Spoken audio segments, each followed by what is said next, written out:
ಸಾರೋಜನಕರ main road ಮುಂಚೆ ಕಳೆದ ಒಂದು ವರ್ಷದಲ್ಲಿ ನಮ್ಮ ಪ್ರೀತಮ್ ಗೌಡ ಆಡಳಿತದಲ್ಲಿ ತುಂಬ ಚೆನ್ನಾಗಿತ್ತು.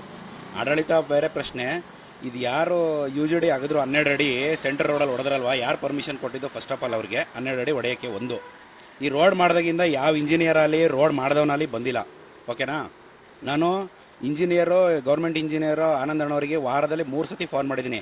ಮಗ ಮಾಡಿಸ್ತೀನಿ, 3 ದಿನ ತಾಪೆ ಮಾಡಿಸ್ತೀನಿ, ಅದನ್ನು ಮುಚ್ಚಿಸ್ತೀನಿ, ಪ್ಯಾಚ್ ವರ್ಕ್ ಮಾಡಿಸ್ತೀನಿ ಅಂತ ಹೇಳ್ತವ್ರೆ. ಯಾರು ಬಂದಿಲ್ಲ. ಇಲ್ಲಿರೋ ಪರಿಸ್ಥಿತಿ ನೋಡಿದ್ರೆ ಬರೀ ಗುಂಡಿ ಮಣ್ಣುಗಳು. ನಾವು ಬಿಸ್ನೆಸ್ ಮಾಡೋರೆಲ್ಲ ತುಂಬ ಇದಾಗೋಯ್ತು, ಲಾಸ್ ಆಗೋಯ್ತೈತೆ ಬಿಸ್ನೆಸ್ಸು. ಧೂಳುಗಳು ದಿನಕ್ಕೆ 3 ಸತಿಯಿಂದ 4 ಸತಿ ರೋಡಿಗೆ ನೀರು ಹಾಕೊಂಡ್ರು ಆಯ್ತಲ್ಲ. ಇಲ್ಲಿ ಮಕ್ಕಳು ಸ್ಕೂಲ್ ವ್ಯಾನ್ಗಳು ಓಡಾಡೋದ್ರಿಂದ, ಮೇನ್ ರೋಡ್ ಆದ್ರಿಂದ ಸಿಕ್ಕಾಪಟ್ಟೆ ರೋಡ್ ಪ್ರಾಬ್ಲಮ್ ಆಯ್ತೈತೆ. ಈ BBMP ಅವರು ಸಂಬಂಧಪಟ್ಟಂಥ ಅಧಿಕಾರಿಗಳಲ್ಲೆಲ್ಲ ಹೋಗಿ ಅಜಾದ್ ರೋಡಲ್ಲಿ ಎತ್ಸೋದು ಇವೆಲ್ಲ ಮಾಡೋದಲ್ಲ. ರೋಡಲ್ಲಿ ಮೇಡಮ್ ಹೇಳ್ತಾರೆ, ರೋಡಲ್ಲಿ ಒಂದು ಚಿನ್ನ ಬಿದ್ದಿದ್ರು ನಾವು ಕಸ ಅಂತ ಎತ್ತಾಕ್ತೀವಿ. ಗೌರ್ಮೆಂಟ್ನ ರೋಡಲ್ಲಿ ಗುಂಡಿ ಬಿದ್ದಿದ್ರೇನು ಓಡಾಡ್ಕೊಂಡು ನೋಡ್ಕೊಂಡಿರಿ ಅಂತ ಹೇಳೋರು ಇವ್ರು ಗೌರ್ಮೆಂಟ್ನವ್ರಿಗೆ. ಈ ಅಧಿಕಾರಿಗಳಿಗೇನು ಗುಂಡಿ ಬಿದ್ದಿದ್ರೆ ಓಡಾಡ್ಕೊಂಡಿರಿ ಅಂತ ಹೇಳಾರ? ಬೇರೆದೆಲ್ಲನೂ ಮಾಡೋಕ್ಕಾಗುತ್ತೆ, ಗುಂಡಿ ಬಿದ್ದರೆ ರೋಡ್ಗಳು ರೆಡಿ ಮಾಡೋಕ್ಕಾಯ್ತಲ್ಲ ಇವ್ರ ಯೋಗ್ಯತೆಗಳಿಗೆ. ಎಷ್ಟು ದಿನದಿಂದ ಈ ಥರ ಗುಂಡಿ ಬಿದ್ದಿತ್ತೆ, ಎಷ್ಟು ಜನಕ್ಕೆ ಫಾಲ್ ಮಾಡೋಣ? ಇಲ್ಲಿರೋ ಪ್ರೋಗ್ರಾಮ್ ಎಷ್ಟೋ ಜನ ಅಂಗಡಿ ಬಾಗಿಲಾಕೊಂಡು ಹೋಗಿದ್ದಾರೆ ಬಿಸ್ನೆಸ್ ಇಲ್ಲ ಅಂತ. ಬಿಸ್ನೆಸ್ ನಾವು ಮಾಡೋರು ಏನು ಮಾಡಬೇಕು? ಇದನ್ನೇ ನಂಬ್ಕೊಂಡಿರೋ ನಾವೇನು ಮಾಡಬೇಕು? ನಿಮಗೆ ಒಂದು ಮೂಲಭೂತ ಸೌಕರ್ಯಗಳು ಕೊಡೋಕ್ಕಲ್ಲ ಅಂದರೆ ನೀವು ಅಧಿಕಾರಿಗಳ ಇದ್ದಾಗ ಏನು ಮಾಡ್ತಾಯಿದ್ದೀರಾ ಸೀಟಲ್ಲಿ? ನಿಮಗೇನು ನಾವು ಸಾಲ ಮಾಡಿದ್ವಿ ಸಾಲ ತೀರಿಸಿ ಅಂತೀವ, ಇಲ್ಲ ಮತ್ತೊಂದು ಮಾಡಿ ಅಂತೀವ? ನಿಮಗೆ ಕೇಳ್ತಾರೆ ಸಾರ್ವಜನಿಕರ ಮೂಲಭೂತ ಸೌಕರ್ಯಗಳು ಒಂದು, ಅದನ್ನು ಕೊಡೋಕ್ಕಲ್ಲ ಅಂದರೆ ನೀವು ಏನಕ್ಕೆ ಅಧಿಕಾರದಲ್ಲಿ ಇರಬೇಕು? ನಿಮ್ಮ ಯೋಗ್ಯತೆಗಳಿಗೆ ರಾಜೀನಾಮೆ ಕೊಟ್ಬಿಟ್ಟು ಹೋಗಿ. ಏನಕ್ಕೆ ಇರ್ತೀರಾ ನೀವೆಲ್ಲ? ಎಷ್ಟತಿ ಹೇಳ್ತಾರೋ ಮನುಷ್ಯನಿಗೆ?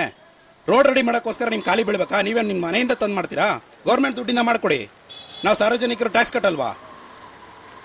ನಾವು GST ಕಟ್ಟಲ್ವಾ ಅಂಗಡಿಗೆ ಐಟಮ್ ತರೋಕ್ಕೆ? ಎಲ್ಲ ಕೊಡಲ್ವಾ ಗೌರ್ಮೆಂಟಿಗೆ? ನಿಮಗೊಂದು ರೋಡ್ ರೆಡಿ ಮಾಡೋಕ್ಕಲ್ಲ, ನಿಮ್ಮ ಯೋಗ್ಯತೆಗಳಿಗೆ ಏನಕ್ಕೆ ಮಾಡ್ತೀರಿ ಸುಮ್ಮನೆ? ಎಷ್ಟತಿ ಹೇಳೋಣ? ಒಂದು ರೋಡ್ ನೆಟಗಿದಾವ ರೋಡ್ಗಳು, ಎಲ್ಲ ರೋಡ್ ಗುಂಡಿಗಳು. ಅವರು ನಮ್ಮ MLA ಇವರು ಸುರಪಣ್ಣಗೆ ಫೋನ್ ಮಾಡಿದ್ರು, ಅವರು ಫೋನ್ ರಿಸೀವ್ ಮಾಡಲ್ಲ, ಮತ್ತು ರೆಸ್ಪಾನ್ಸ್ ಇಲ್ಲ. ನಿಮಗೆ ರೋಡ್ ರೆಡಿ ಮಾಡೋ ಕಾಂಟ್ರಾಕ್ಟ್ರಿಗೆ ಫೋನ್ ಮಾಡಿದ್ರೆ ನನಗೆ ಅದಕ್ಕೂ ಅವಶ್ಯಕತೆ, ನನ್ನ ಸಂಬಂಧನ ಇಲ್ಲ ಅಂತಾರೆ. ನನಗೆ ಬಿಲ್ ಪಾಸ್ ಆಗಿಲ್ಲ ಅಂತ ನಾವು ವಯ್ಯ. ಆ ಬಾಲಣ್ಣ ಇವರು ಕಾಂಟ್ರಾಕ್ಟ್ ಇದು, ನಾನು ಎಷ್ಟು ಸತಿ ಹೇಳಿದ್ರು ಮಗ ನನಗೆ ಬಿಲ್ಲೇ ಪಾಸ್ ಆಗಿಲ್ಲ, ಮಾಡೋದು ವೇಸ್ಟ್ ಆಯ್ತೇನೆ ಅಂತ ಹೇಳ್ತಾರೆ. ಇನ್ನು ಇಂಜಿನಿಯರ್ ಅಂತೂ ಆ ರೋಡ್ ರೆಡಿ ಮಗ ಪಾರ್ಟಿ ಒಂದು ದಿವಸನೂ ಬಂದಿಲ್ಲ, ಸನ್ಫಿಕ್ಷನ್ ಇದು ಮಾಡೇ ಇಲ್ಲ, ಸಮೀಕ್ಷೆನೇ ಮಾಡಿಲ್ಲ. ಒಂದು ರೋಡ್ ಏನು ಮಾಡ್ತಾರೆ ಅಂತ ನೋಡಿಲ್ಲ. 12 ಅಡಿ ಗುಂಡಿ ಹೊಡೆದವ್ರೆ ಸೆಂಟ್ರಲ್ ರೋಡಲ್ಲಿ. ಎಲ್ಲ ರೋಡ್ ಸೆಂಟ್ರಲ್ ರೋಡಲ್ಲಿ ಗುಂಡಿಗಳು ಬೀಳ್ತಾವೆ. ಒಂದು ಸೆಂಟ್ರಲ್ ರೋಡಲ್ಲಿ UGD ಮಾಡಿಬಿಟ್ಟು, ಅದು ಅಟ್ಲೀಸ್ಟ್ UGD ಮಾಡಿದಾರೆ, ಆಧಾರ ಸರಿ ಮಾಡಿದಾರೆ, ಹಳೆ UGD ಕಲೆಕ್ಷನ್ನೇ ಕೊಟ್ಟಿಲ್ಲ. ರೋಡ್ ಪೈಪ್ನು ಓಪನ್ ಮಾಡಿಲ್ಲ. ಎಲ್ಲ ಮತ್ತೆ ತುಂಬ್ಕೊಂಡು ಇವ್ರೇನು ಮಾಡ್ತಾರಂತೆ, ಮತ್ತೆ ರೋಡ್ ಮಾಡೋದಂತೆ, ಮತ್ತೆ ತುಂಬ್ಕೊಂಡ್ಮೇಲೆ ಮತ್ತೆ ತೆಗೆದು ರೋಡ್ ಮಾಡೋದಂತೆ. ಇದು ಯಾವ್ದ್ರಿ ಇದು? ಇಂಜಿನಿಯರ್ಗಳು ತಲೆ ಇಲ್ವೇನ್ರಿ ನಿಮಗೆ? ಒಂದು ಕೆಲಸ ಮಾಡಿಸ್ಬೇಕಾದ್ರೆ ಒಂದು ಕರೆಕ್ಟಾಗಿ ಬಂದು ಫಾಲೋಅಪ್ ಮಾಡೋಕ್ಕಲ್ವ ನಿಮ್ಗಳಿಗೆಲ್ಲ? ಕರೆಕ್ಟಾಗಿದು ದೇವರಣ ಇದು ಸಿಕ್ಕಾಬಟ್ಟೆ ವೈರಲ್ ಆಗುತ್ತೆ. ಮಾತ್ರ ನಾನೇ ವಿಡಿಯೋ ಮಾಡಿ ಎಲ್ಲ ತಕ್ಕೂ ಹಾಕ್ಬಿಡ್ತೀನಿ ಫೇಸ್ಬುಕ್ಕಲ್ಲಿ ಮತ್ತು ನ್ಯೂಸಲ್ಲಿ ಎಲ್ಲ ತಕ್ಕೂ. ದಯವಿಟ್ಟು ಇದು ಸಹಕರಿಸ್ಬಿಟ್ಟು ರೋಡ್ ರೆಡಿ ಮಾಡ್ಕೊಡ್ಬೇಕು ನಮಗೆ ದಯವಿಟ್ಟು. ಮಳೆ ಬಂದಾಗ ಜಾರಿ ಒಂದ್ಸಲ ನಾನೇ ಬಿದ್ದಿದ್ದೆ, ಬೈಕಲ್ಲಿ ಹೋಗ್ತಾ ಇರ್ತೀನಿ ನಾನು ಯಾವಾಗಲೂ. ಈಗ ಏನೋ UGD ಅಂತ ಹೇಳ್ಬಿಟ್ಟು ರೋಡ್ ಬಗದ್ರಲ್ಲ, ಆಗ್ಲಿಂದ ಈ ರೋಡ್ ಒಂದು ಸ್ವಲ್ಪನೂ ಚೆನ್ನಾಗಿಲ್ಲ. ನಾವು ಸತ್ಮಂಗ್ಲದಿಂದ ಇದೇ ರೋಡಲ್ಲಿ ಓಡಾಡ್ತೀವಿ, ಹಂಗಾಗಿ ತುಂಬ ಕಿತ್ತೋಗಿದೆ. ರೋಡ್ ಚೆನ್ನಾಗಿ ಮಾಡಿ ಹೆಚ್ಚು ಕಮ್ಮಿ 1 ವರ್ಷ ಐತೆ. ಒಬ್ಬರು ತಲೆಗಿಸ್ಲಿ ತಲೆಯಲ್ಲಿ ಗುಂಡಿ ಬಿದ್ದು ಹೆಚ್ಚಿಗೆ UGD ಪೈಪ್ ಬಗದ್ರು ಬಿಟ್ಟು ಹೋದ್ರು, ಮತ್ತು ಏನೋ ಸರಿ ಮಾಡಲ್ಲ. ಈಗ ನಾವು ಸ್ಕೂಲ್ ಮಕ್ಕಳು ಅವರು ಇವರು ಬಂದು ಸುಮಾರು 3-4 ಜನ ಬಿದ್ದು ಕಾಲು ಮುರ್ಕೊ ಹೋಗ್ಯಾರೆ. ಹಾಸ್ಪಿಟ್ಲಿಗೂ ಸೇರಾಗಿದೆ. ಈಗ MLAಗಳು ಕಡೆ ಕಂಡುಬಿಟ್ಟು ನೋಡ್ತಾ ಇಲ್ಲ, ಅವ್ರಿಗೆ ಬ್ಯುಸಿ ಆಗಿದ್ದಾರೆ. ಹಂಗಾಗಿ ನಾವು ಇಲ್ಲಿ ಸ್ಥಳೀಯರಾಗಿ ನಾವು ಹೇಳ್ತಾ ಇದ್ವಿ, ಈ ರೋಡ್ ಅಷ್ಟು ಕುಲ್ಗೆಟ್ಟೋಗಿರೋದು ಯಾವ ರೋಡು ಇಲ್ಲ, ತುಂಬ ಹದಗೆಟ್ಟೋಗಿದೆ. ಎಷ್ಟು ಮಕ್ಕಳು ಎಷ್ಟು ವೆಹಿಕಲಲ್ಲಿ ಬಿದ್ದೋಗಿದ್ದಾರೆ ಅಂದರೆ ಅಸಾಧ್ಯ. ನಾವಿಲ್ಲೇ ಎದುರುಗಡೆ ಕುತ್ಕೊಂಡು ನೋಡ್ತಿರ್ತೀವಿ ಎಷ್ಟು ಜನಗಳು ಬೀಳ್ತಾರೆ ಅಂತ.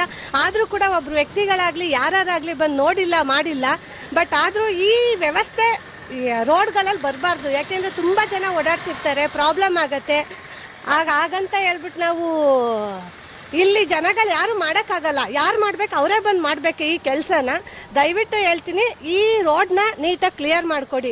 ಮಳೆ ಬಂದ್ರಂತೂ ತುಂಬ ಎಲ್ಲಿ ಗುಂಡಿ ಇದೆ, ಎಲ್ಲಿ ಏನಿದೆ ಅನ್ನೋದೇ ಗೊತ್ತಾಗಲ್ಲ. ಹಂಗಾಗಿ ದಯವಿಟ್ಟು ಕೇಳ್ಕೊತಿದ್ದೀವಿ, ಮನವಿ ಮಾಡ್ಕೊತಿದ್ದೀವಿ, ಈ ರೋಡ್ನ ಬಂದು ಸರಿ ಮಾಡಿಕೊಡಿ. ಏನು ಗುಂಡಿಗಳನ್ನ ಮಿಚ್ಚಬೇಕು, ಇಲ್ಲ ಅಧಿಕಾರಿಗಳು ಸರಿಯಾದ ರೀತಿಯಲ್ಲಿ ಯಾರೂ ಸ್ಪಂದಿಸ್ತಾ ಇಲ್ಲ, ನೋಡ್ತಾ ಇಲ್ಲ. ಎಷ್ಟೋ ಬೈಕ್ಗಳೆಲ್ಲ ಬಿದ್ದು ಅನಾಹುತಗಳು ಆಗಿದ್ದಾವೆ. ಆಮೇಲೆ ಪಕ್ಕ ಗುಂಡಿ ನೋಡಿ ಎಷ್ಟೋ ಜನಗಳಿಗೆ ಆಕ್ಸಿಡೆಂಟ್ಗಳು ಆಗಿದ್ದಾವೆ. ರೋಡಿಂದ ನೋಡಿ ಜನ ಬರೋದು ಕಷ್ಟ ಆಗಿದೆ, ಮಕ್ಕಳು ಓಡಾಡೋಕ್ಕಾಗಲ್ಲ, ಗಾಡಿಗಳು ಓಡಿಸೋದು ತೊಂದರೆ ಆಗಿದೆ. ಮಳೆ ಬಂದಾಗ ನೀರು ನಿಂತ್ಕೊಂಡು ಗುಂಡಿ ಎಲ್ಲಿದೆ ಏನು ಗೊತ್ತಾಗ್ತಿಲ್ಲ. ವೆಹಿಕಲಿಂದ ಬರೋರು ಬೀಳೋ ಪ್ರಸಂಗನೂ ಆಗಿದ್ದಾವೆ.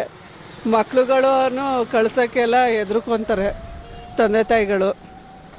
ವ್ಯಾಪಾರ ಎಲ್ಲ ಕಷ್ಟ ಆಗ್ತಿದೆ, ಓಡಾಡೋಕ್ಕೆಲ್ಲ ತುಂಬ ಹಿಂಸೆ ಆಗ್ತಿದೆ.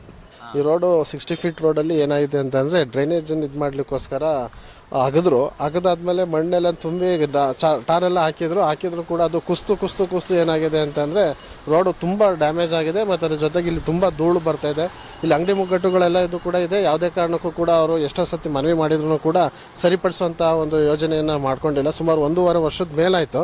ಮತ್ತು ಅದ್ರ ಜೊತೆಗೆ ಇಲ್ಲಿ ತುಂಬ ಸ್ಕೂಲ್ ಮಕ್ಕಳುಗಳು, ಬಸ್ಗಳು, ವೆಹಿಕಲ್ಗಳೆಲ್ಲ ಒಡ್ಡಾಡ್ತವೆ. ಬೆಳಗ್ಗೆ ಹೊತ್ತು ಬಂದು ಮಕ್ಕಳೆಲ್ಲ ಇಲ್ಲಿ ನಿಂತ್ಕೊಂಡಿರ್ತಾರೆ, ಫುಲ್ ಮಾಸ್ಕ್ ಹಾಕೊಂಡೇ ನಿಂತ್ಕೊಳ್ಬೇಕು, ಆ ಪರಿಸ್ಥಿತಿ ಎದುರಾಗಿದೆ. ಸೊ ಹಾಗಾಗಿ ಏನಪ್ಪ ಅಂತಂದರೆ ಪ್ರತಿ ಮಳೆ ಬಂದಾಗಲೆಲ್ಲ ಕೂಡ ಇಲ್ಲಿ ನೀರೆಲ್ಲ ತುಂಬ ನಿಂತ್ಕೊಳ್ತಾ ಹೋಗುತ್ತೆ. ಮತ್ತು ಅದರ ಜೊತೆಗೆ ವೆಹಿಕಲ್ಗಳೆಲ್ಲ ಜಾಸ್ತಿ ಒಡ್ಡಾಡೋದ್ರಿಂದ ಜನಸಾಮಾನ್ಯರಿಗೆ ತುಂಬ ತೊಂದರೆ ಆಗಿದೆ. ಮತ್ತು ಅದ್ರ ಜೊತೆಗೆ ತುಂಬ ಧೂಳು ಬರ್ತಾ ಇದೆ, ಹೆವಿ ಧೂಳು ಬರ್ತಾ ಇದೆ. ಸೊ ಹಾಗಾಗಿ ಇದ್ರ ಕಡೆ ಗಮನ ಕೊಟ್ಟು ಈ ರೋಡನ್ನು ಸಂಪೂರ್ಣವಾಗಿ ರಿಪೇರಿ ಮಾಡಿಸ್ಬೇಕು ಅಥವಾ ಸರಿ ಮಾಡಿಸ್ಬೇಕು ಅನ್ನೋಂಥದ್ದು ಇವೆಲ್ಲ ಒಂದು ಏರಿಯಾದ ಸಾರ್ವಜನಿಕರ ಒಕ್ಕಲಿನ ಒಂದು ಮನವಿ ಆಗಿರುತ್ತೆ.